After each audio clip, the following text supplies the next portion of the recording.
kabulastugan, hindi malilimutan ang asaran na merong pikunan, lalo na rin ang unang niligawan, unang kabiguan.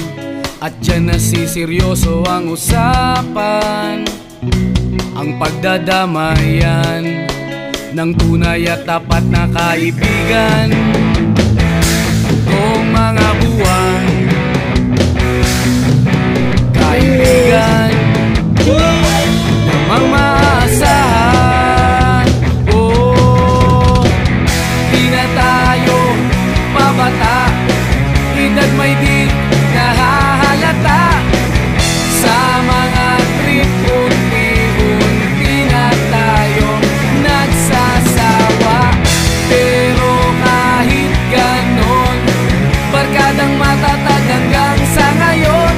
Minsan man magkita, tiyak may kwela, yan ang aking mga tropa.